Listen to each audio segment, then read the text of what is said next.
At my granddaughter's wedding, the photographer pulled me aside and said, "I'm supposed to tell you that you're not in any family photos." I was confused. "What?" She looked uncomfortable. The bride said, "You're not photogenic. She doesn't want you in the pictures." I was 74. "Not a model, but presentable." The photographer continued, "She said it's her special day and she wants it to look perfect." I looked across the room. My granddaughter was laughing with friends. I'd helped pay for this wedding, $15,000. She'd begged me, said she'd never forget my generosity. Now I wasn't photogenic enough for her photos. I didn't make a scene. I went to the parking lot, got in my car, left, drove straight to my bank. They were closed, but I used the ATM to check my account.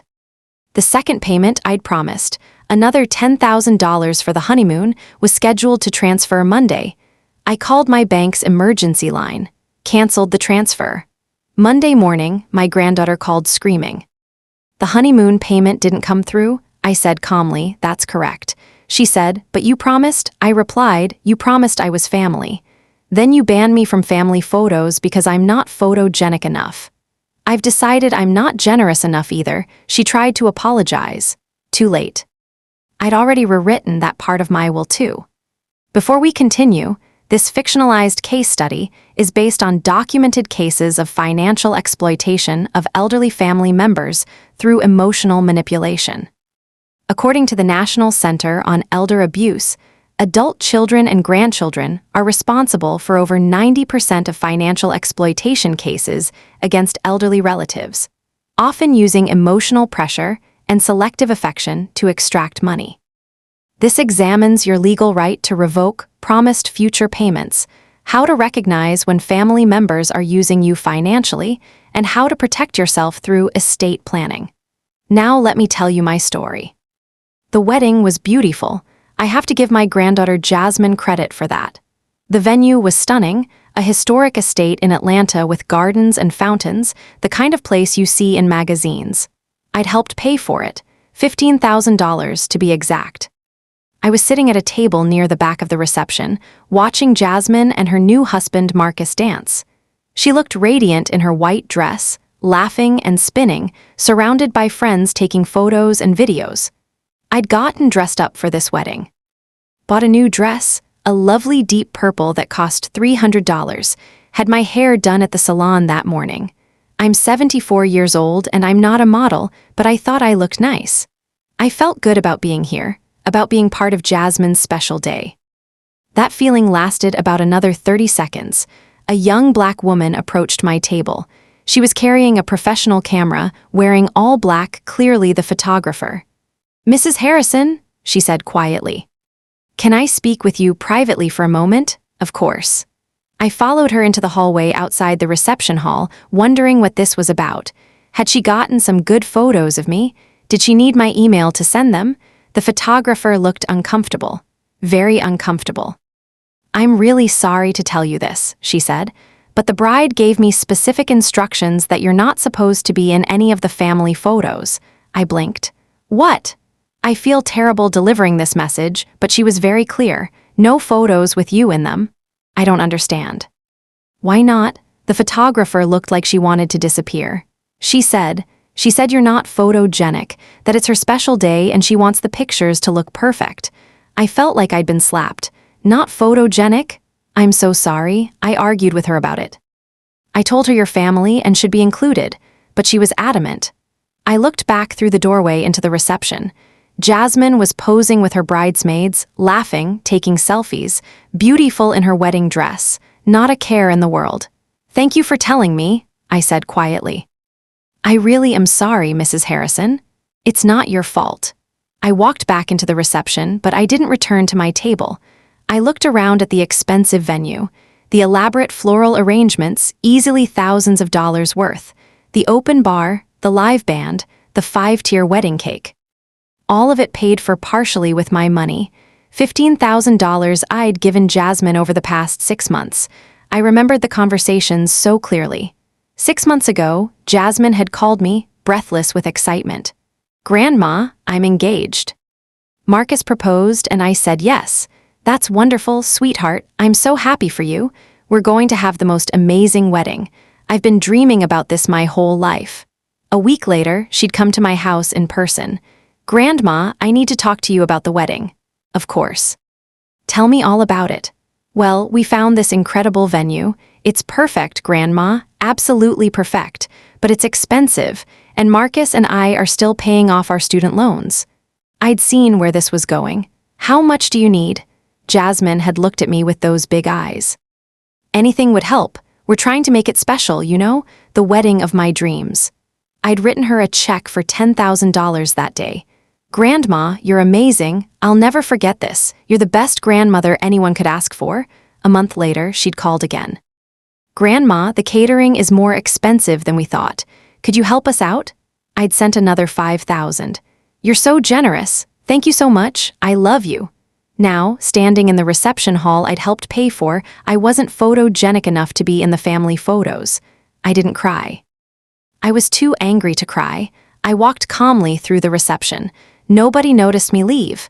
Everyone was too busy celebrating, drinking, dancing. I got in my car and drove away from my granddaughter's wedding. I drove straight to my bank. It was 6 o'clock on a Saturday evening. The bank was closed, of course, but there was an ATM in the parking lot. I sat in my car for a moment, engine idling, staring at the ATM. Then I got out and walked to it. I inserted my card and checked my account. There it was, a scheduled transfer for $10,000 to Jasmine Williams, set to process Monday morning. The honeymoon money. A month ago, Jasmine had come to visit. A rare visit. She didn't come often unless she needed something. Grandma, Marcus and I are planning our honeymoon. We want to go to Bali? That sounds wonderful.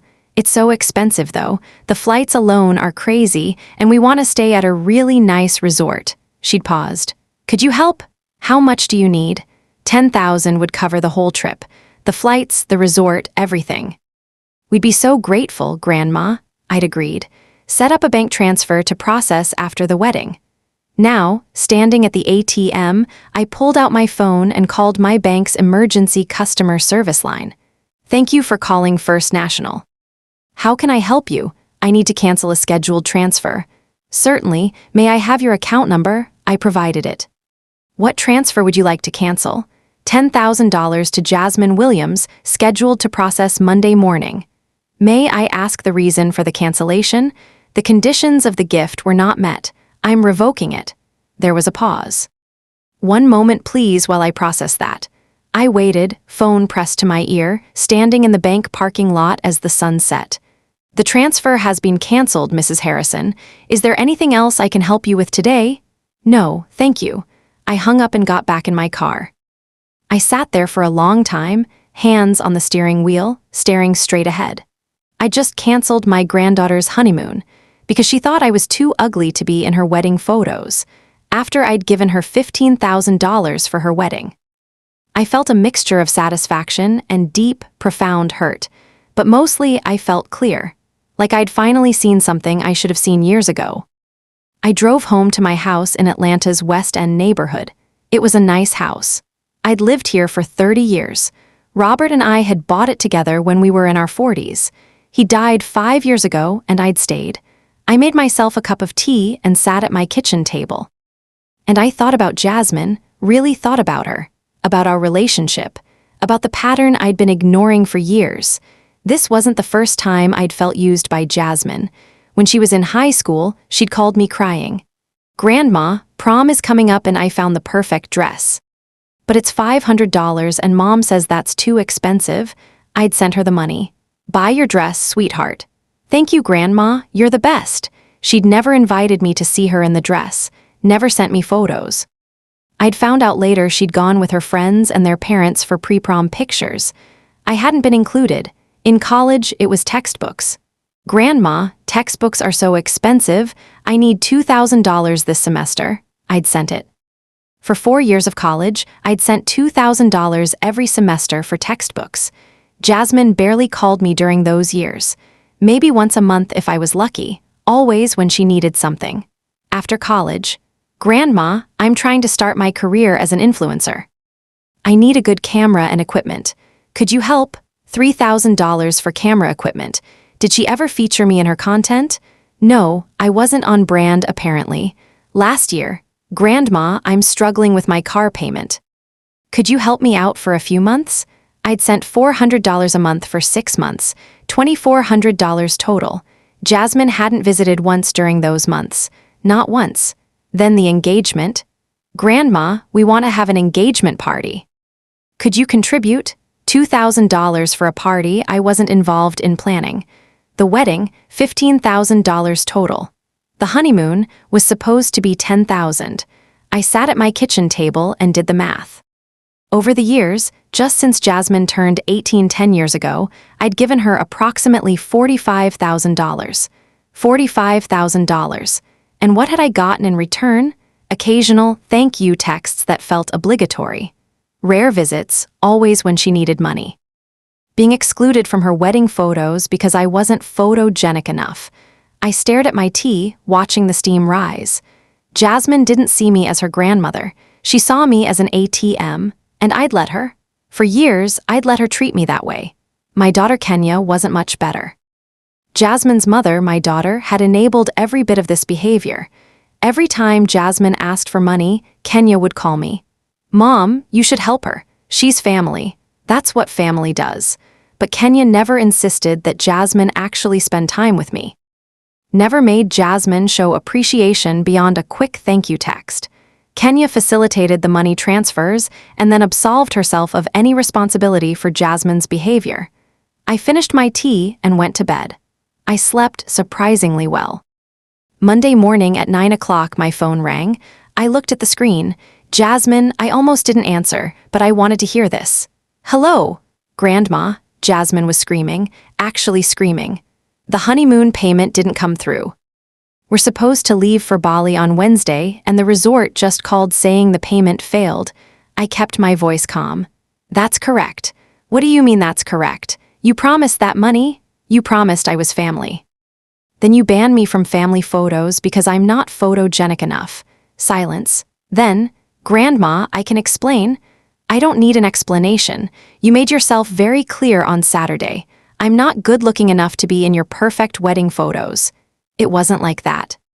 I just wanted the pictures to be nice. So you excluded your grandmother who gave you $15,000 for your wedding.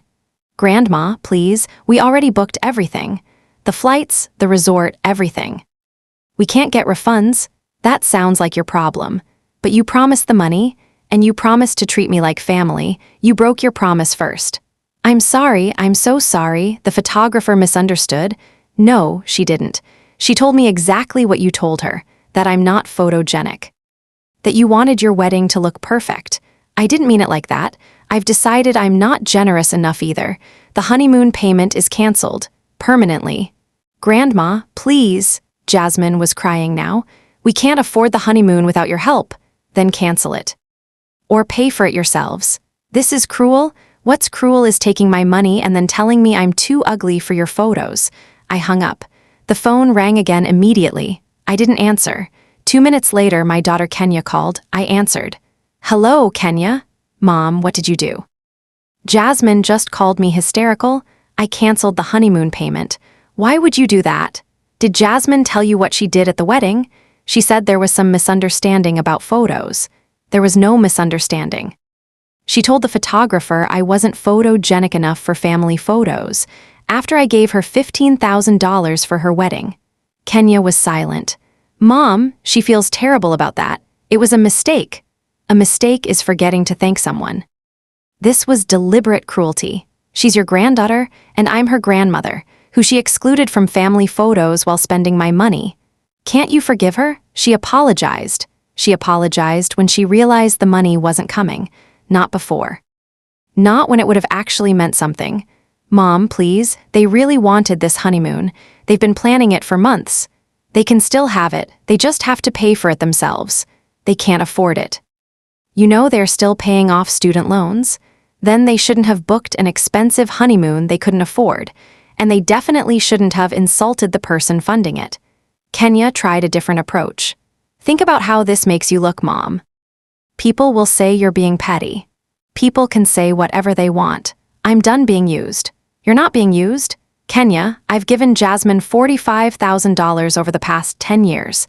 She barely speaks to me unless she needs money. She excluded me from her wedding photos. How is that not being used? Kenya didn't have an answer for that. Mom, please, just think about it. I have thought about it. The answer is no. I hung up. After Kenya's call, I sat in my living room thinking. Then I picked up the phone and called my estate attorney, Robert Mitchell. Robert, it's Beverly Harrison. I need to update my will. Of course, Beverly. What changes do you want to make? I want to remove my granddaughter Jasmine completely. There was a pause. That's a significant change. May I ask why?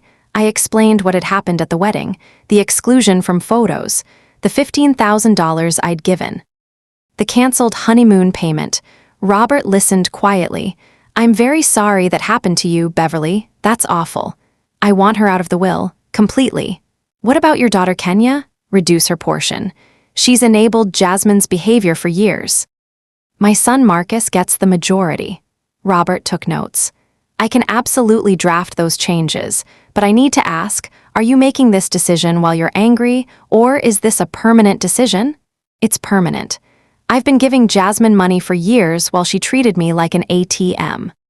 This wedding was the final straw. I'm done. Understood. I'll draft the changes and include explicit language about why you're making them. That will help prevent any will contests. Good. When would you like to come in to review and sign? As soon as possible. A week later, I sat in Robert's office reviewing the new will. The language was clear and explicit. I explicitly exclude my granddaughter, Jasmine Williams, from any inheritance under this will.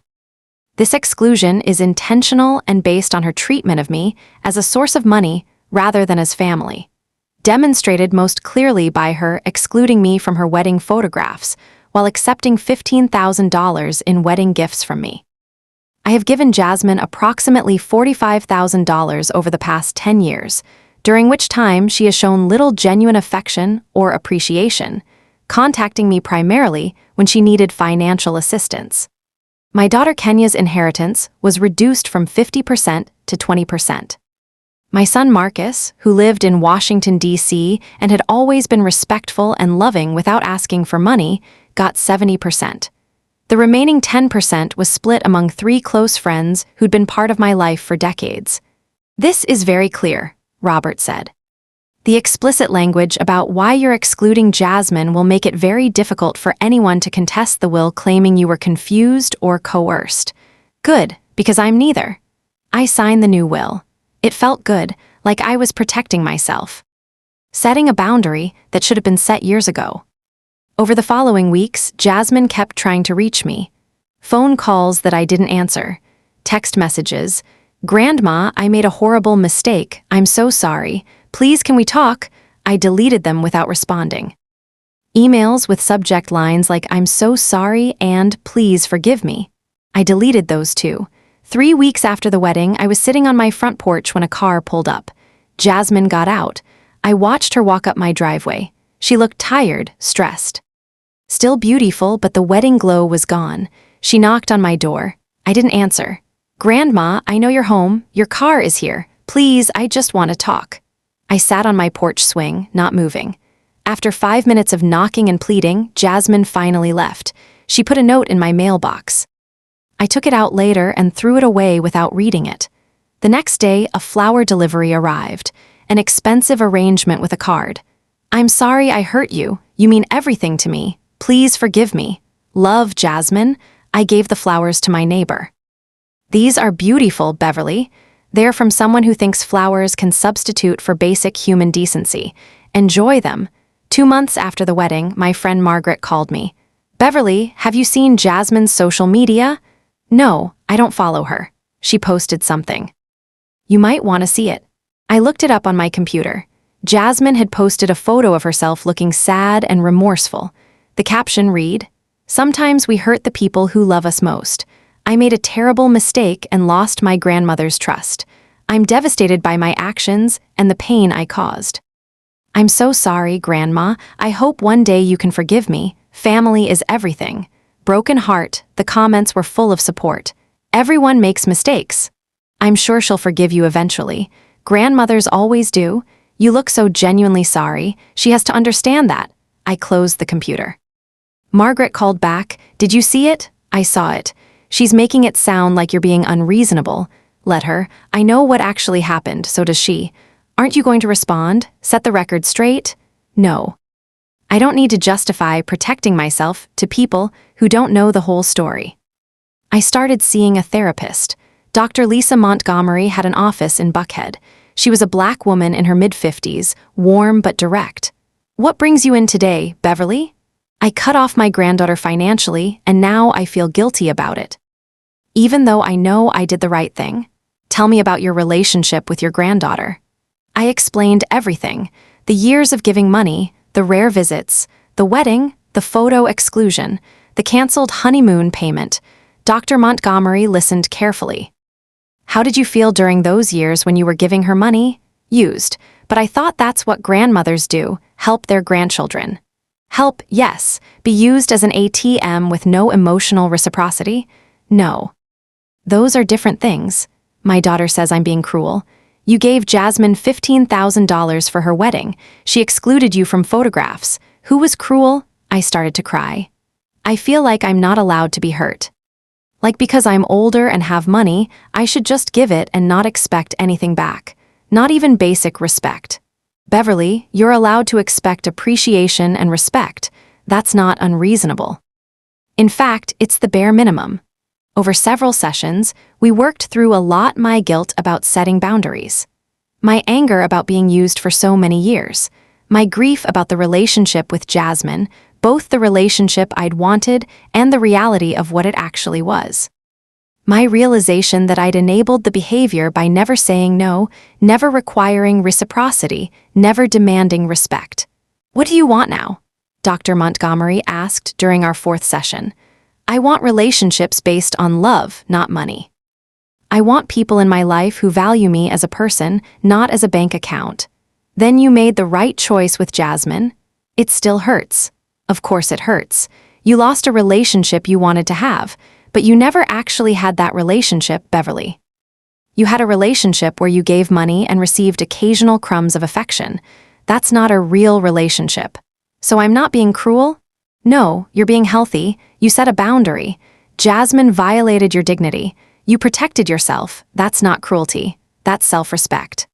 6 months after the wedding, my life looked completely different. I was spending my money on myself for the first time in years. I'd always wanted to go to Paris, so I went. Spent 2 weeks there, staying in a lovely hotel, visiting museums, eating incredible food. I redecorated my living room. New furniture, new curtains, fresh paint. It looked beautiful. I started taking art classes at a local studio. I'd always wanted to paint, but I'd never made time for it. I joined a book club, met wonderful women who became genuine friends. They didn't know how much money I had. They valued me for my conversation, my insights, my sense of humor. My son Marcus came to visit from DC. He walked into my redecorated house and smiled. "Mom, this place looks amazing." "And you look happy." "I am happy." "Kenya told me you're still not talking to Jasmine." "That's correct. She's really sorry, you know. So she says on social media, but sorry isn't enough." Marcus was quiet for a moment. "What would be enough?" I thought about it honestly. "I don't know that anything would be. She showed me who she is when I'm not useful to her financially. I believe her." "For what it's worth, Mom, I think you did the right thing." "Thank you." "That means a lot." "Kenya's pretty mad that you reduced her inheritance." "Kenya enabled Jasmine's behavior for years. She can be mad all she wants." I told her the same thing. Marcus smiled. "I also told her she should have supported you instead of defending Jasmine." "How did she take that?" "Not well. But it needed to be said. We had a lovely visit. Marcus didn't ask for money, didn't pressure me about Jasmine, just spent time with me because he wanted to. That's what family should be. 1 year after the wedding, I heard through the family grapevine that Jasmine and her husband were struggling financially. They'd gone on the Bali honeymoon anyway, put it all on credit cards. Now they were drowning in debt. Credit card bills, student loans, rent they could barely afford. Jasmine's influencer career wasn't making enough money. Her husband's job as a marketing coordinator didn't pay as well as they needed. They'd asked Kenya for money. Kenya didn't have it to give. They'd asked other relatives. Everyone had said no. Word had spread about what Jasmine did to me. Then Jasmine started calling my friends. Margaret called me. Beverly, Jasmine contacted me. She asked me to talk to you about helping her with money. What did you say? I told her she had some nerve, that she treated you horribly and now she wants more money. I said I wouldn't help her manipulate you. Thank you. She started crying, said she's desperate, that they're behind on rent. That's unfortunate, but it's not my problem. A week later, I got a text from an unknown number. I almost deleted it, but something made me read it. Grandma, it's Jasmine. I got a new number. Marcus and I are really struggling. We're 2 months behind on rent and our landlord is threatening eviction. Could you help? I know I don't deserve it, but I'm desperate. I stared at the message for a long time, then I responded. The first contact I'd had with Jasmine in a year. You're right, you don't deserve it. No, I blocked the number. 18 months after the wedding, my daughter Kenya called. Mom, can we talk? In person? We met at a restaurant in Midtown. Kenya looked tired, older than her 50 years. Mom, I'm sorry. For what specifically? For defending Jasmine when I should have supported you. For not seeing how she was using you, for enabling her bad behavior all these years. What brought this on? Kenya looked down at her coffee. Jasmine asked me for money last month, $5,000. When I told her I didn't have it, she got angry, really angry. Called me a terrible mother for not helping her. Welcome to how she treats people when they can't give her money. I didn't want to believe she was like that. She's my daughter, you know? I wanted to think the best of her. And I'm your mother. But you took her side over mine. Kenya started crying. I know, and I'm so sorry. I should have supported you. I should have made her treat you better all those years. I should have stopped facilitating her using you. Yes, you should have. Can you forgive me? I thought about it honestly. I don't know yet, Kenya. You hurt me. You chose to enable your daughter's cruelty instead of supporting your mother. That's not something I can just forget. I understand, and I'll do whatever it takes to make it right. What about my decision to reduce your inheritance? Are you still angry about that? Kenya shook her head. I deserved it. I'm not mad. I understand why you did it. I enabled Jasmine. I took her side. I hurt you. You protected yourself. Over the following months, Kenya and I slowly rebuilt our relationship. We talked on the phone every week. Met for lunch regularly. She didn't ask me to reconcile with Jasmine, didn't defend Jasmine's behavior. She just worked on being a better daughter. I didn't restore her full inheritance, but our relationship got better than it had been in years. 2 years after the wedding, my son Marcus threw me a birthday party. I was turning 76.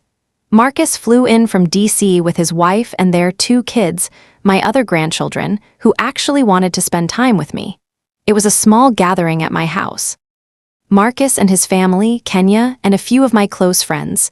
Jasmine was not invited. We were halfway through cake when the doorbell rang. Marcus went to answer it. I heard voices at the door. I heard about Grandma's party. I wanted to come wish her happy birthday. Jasmine. You weren't invited, Marcus said firmly. She's my grandmother, who you treated terribly 2 years ago and haven't made genuine amends to since. I walked to the door, saw Jasmine standing on my porch. She looked older, stressed. Her clothes were nice, but not the designer brands she used to wear. She'd lost weight, not in a healthy way. Grandma, happy birthday. Please, can we talk? I looked at my granddaughter and felt nothing, no love, no anger, just complete indifference. No, please, I've changed. I'm different now. Good for you. You can be different without me in your life. I want to make things right. You can't. What you did can't be undone. Everyone deserves a second chance. I gave you countless chances over 10 years. You used every single one to take my money while giving me nothing in return. You don't get another chance. Jasmine's eyes filled with tears. I'm your granddaughter. Doesn't that mean anything? You're the person who took $45,000 from me and then told a photographer I wasn't photogenic enough for your wedding photos. That means something, just not what you want it to. Marcus gently but firmly closed the door. We went back to the party. My friend Margaret asked, "Are you okay?" I'm fine. Better than fine, actually, and I was. 3 years after the wedding, I'm 77 years old. My life is full in ways it never was when I was trying to buy Jasmine's affection. I've traveled to 5 countries, Paris, Italy, Spain, Morocco, and Iceland. I'm planning a trip to Japan next year. I've learned to paint. My art teacher says I have real talent. I've even sold a few pieces. I have a close circle of genuine friends. We meet weekly for book club, go to museums together, have dinner parties. My relationship with Kenya has healed. It's different than before, there's less trust, more boundaries, but it's better than it was. I'm very close with my son Marcus and his family. His kids actually want to spend time with their grandmother. We FaceTime regularly. They send me drawings and school projects. I went to DC for their school play last month. I never speak to Jasmine. My updated will remains in place. She's still explicitly excluded. One afternoon, I'm at my art class when another student says, "Beverly, you always seem so happy. What's your secret?" I think about it. I stopped letting people use me. I started valuing myself. I put my own happiness first for the first time in years. That's wonderful. That evening, I'm at home looking through photos on my phone, pictures from my trip to Iceland. The northern lights were incredible. Pictures from book club. My friends laughing over wine. Pictures from Marcus's kids' school play. They were so proud to have me there. My life is full, rich, meaningful, no regrets about Jasmine. I gave her years of chances and thousands of dollars. She threw it all away because I wasn't photogenic enough for her perfect wedding photos. My phone buzzes, text from an unknown number. "Grandma, it's Jasmine. I got another new number. Please, can we talk? I really have changed. I miss you. I'm so sorry for everything." I read it once. Then I delete it and block the number. I go back to looking at my photos, at my life, at everything I've built since I stopped being an ATM and started being a person who mattered. Later that evening, I pull out my will and read the exclusion clause about Jasmine. I feel no guilt, only satisfaction. I protected myself, set boundaries, chose self-respect over being used. I learned 3 critical lessons from what happened with Jasmine. Lessons that might save someone else from being financially exploited by family members. First, I learned the warning signs that family members are using you for money while devaluing you as a person. Looking back, the signs were there for years. I just didn't want to see them. Jasmine only contacted me when she needed money. She'd call crying about prom dresses, textbooks, camera equipment, car payments. I'd send the money, then I wouldn't hear from her for weeks or months. When she did visit, she was checking her phone constantly, clearly wanting to leave. The visits felt obligatory, not genuine. She never invited me to important events unless I'd paid for them. I funded her engagement party but wasn't involved in planning. I gave her money for prom but didn't see her in the dress. According to financial exploitation researchers, these are classic warning signs. Contact only when they need money. If family members primarily reach out when they have financial needs, that's a red flag. No emotional reciprocity. Healthy relationships involve give and take. If you're giving money and getting nothing back emotionally, no genuine time together, no real conversations, no authentic affection, you're being used. Disrespect while taking your money. This is the biggest warning sign. Jasmine excluded me from wedding photos while spending my $15,000. That showed she didn't value me as a person, only as a funding source. Promises that never materialize.